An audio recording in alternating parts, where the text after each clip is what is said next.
Welcome back. Charlie Kirk was a fixture in Trump 1.0 and Trump 2.0. He formed a close bond with President Trump and many of his children. As Robert Draper writes in the New York Times, Kirk, before his death, had, quote, seamlessly woven himself into the family fabric.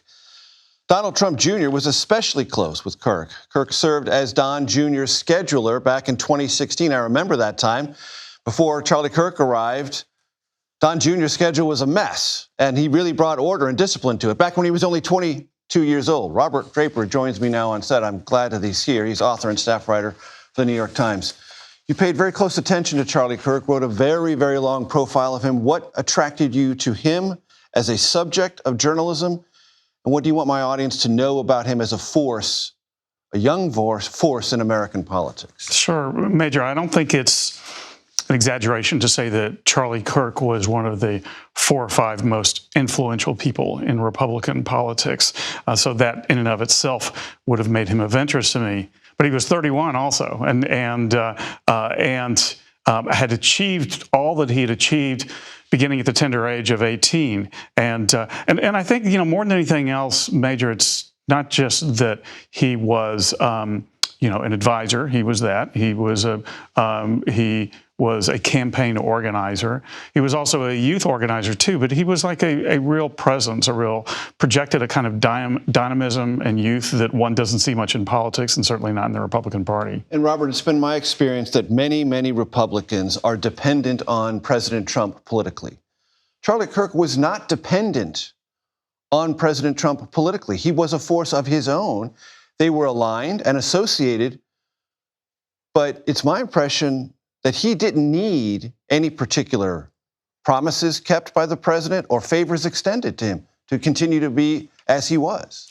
For the most part, that's true. It's certainly the case that Turning Point USA's fortunes were very much tied to Trump, and that prior to Trump running for the presidency in 2016, Turning Point USA was a small, growing, but not terribly effective or influential youth organization.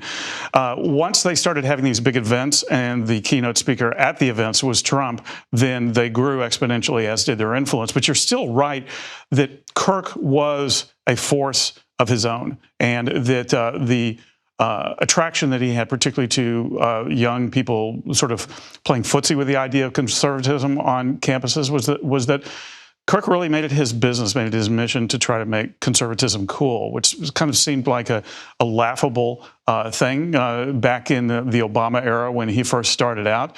And for that matter, wasn't the kind of thing that you would have thought that Trump would have been a great protagonist in. That was really Kirk's doing. If you were to explain to my audience how that coolness came to be personified by Charlie Kirk, how would you describe it? Well, first of all, he would point out that liberalism had ceased to be cool, that liberalism was becoming more of a closed ecosystem, a place where you had to watch what you were saying, where in the Republican right in Charlie Kirk's events, you didn't have to. You didn't have to abide by a rule book of political correctness. But beyond that, the events that he threw were like nothing else that we had seen before in liberal or Republican politics. They were like rock concerts, with strobe lights and smoke and all of this, just tons of special effects that made people feel like they were a part of something really happening.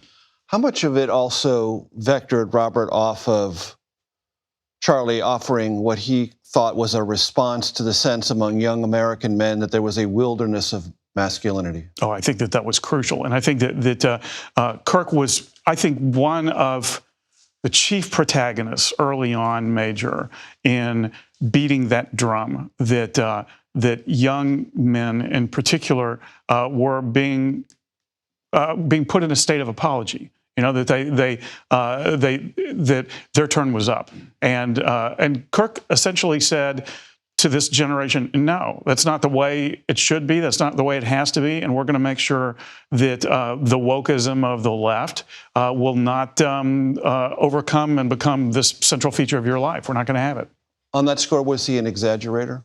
Sure. Yes, he performed in the attention economy, and in that economy, you are incentivized to say things that are outrageous, to say things for effect, and so and look, Kirk had a program that he would do 3 or 4 days a week. He was growing his audience. And very quickly, Charlie learned that you don't do that by being moderate, by being guarded with what you say, but instead by being outrageous. Robert, Charlie Kirk, 31, an evolving person. Where do you think that evolution was going to take him? Sure. Let's start with the fact that when he began Turning Point USA, when he began doing this stuff at the age of 18, he was a Ron Paul libertarian Tea Partier. And he moved from that to being kind of more into Ted Cruz. Then Trump came along, and he became part of the MAGA movement.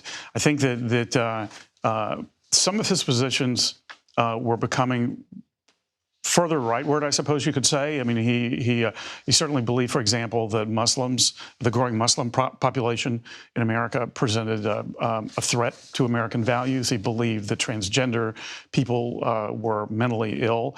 But in other ways, I mean, he also, Which is what provoked the criticism of him, that you're exclusionary. You're not really for free speech. You're only for speech that you want to feel comfortable engaging with, but others you are really comfortable excluding. That's right. They're very true.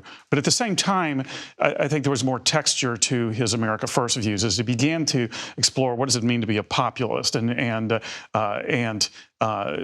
yes, that could mean, among other things, sealing off the border so that fewer immigrants would drive up wages. But it also meant, things like increasing access to child care, increasing wages themselves, including an increase in the minimum wage. He was discussing all of this stuff. And so I think that he was beginning to explore what does it really mean beyond the campaign slogan of America First and being for the average American person who's been left behind. In your profile, you write about how COVID was a singular event for Charlie. I want to read a part of it. COVID was for me a lot of thinking and reading time, while the whole civilization was collapsing. And I saw the wokies appealing to a moral order that they said was true and good. And I said, well, we think ours is. The thing that strikes me there is the whole civilization was collapsing. Yeah. Not everyone dealing with COVID thought it was all collapsing, but Charlie and many young conservatives and old conservatives, but especially young conservatives, thought it might be. They did. And as someone who travels, around the world a lot, I'm very sensitized to the fact there are many countries who did not react this way. But in America, I think where so many Americans are attuned to personal liberty and thus to the infringement on personal liberty by being told you can't send your kids to school, you can't go to church on Sundays, you have to maintain social distances, wear a mask in public places. This was an affront, and I think that Kirk really did see it as a teetering towards a kind of social collapse, and he was very disappointed. I remember so well when that was like a 10-minute screed that he gave to me uninterrupted, and in the course of it, he expressed his disappointment in the church. He felt like that the evangelicals in particular had abdicated their position of influence by basically just acquiescing and closing down their churches. He was so upset that had happened. Very quickly, do you think 10 years, 20 years from now, Charlie Kirk's name will be mentioned by young conservatives or middle-aged conservatives with the kind of reverence that many of our generation thought of Robert F. Kennedy? It's hard to say, but I mean, it's certainly youthful, meaningful. Absolutely, yeah. No, who projected? I mean, and look, I think that was the main part of Kirk's appeal, that he showed up on these campuses, that he engaged with people, that he felt like an active, dynamic presence. There's been talk about a statue being built of him. Who knows if this will ever happen? But it would not totally stun me if he were viewed in an almost canonized sense as someone who brought vitality and youth to a conservative movement that had been lacking it. 15 seconds. Anything that Democrats should learn from the Charlie Kirk example? Well, yes. I mean, I think go on to campuses and do as Charlie Kirk does, which is to say, those people who disagree with me, come to the front of the line. And those are the people I want to hear from first. Those are the people I want to debate. Yeah. When you and I were both young, campuses were for the progressives. And now they've become places where conservatives want to feel more comfortable, and Charlie Kirk was part of that vanguard. Robert Draper, The New York Times, I'm deeply grateful to you for coming in. Thank you very much.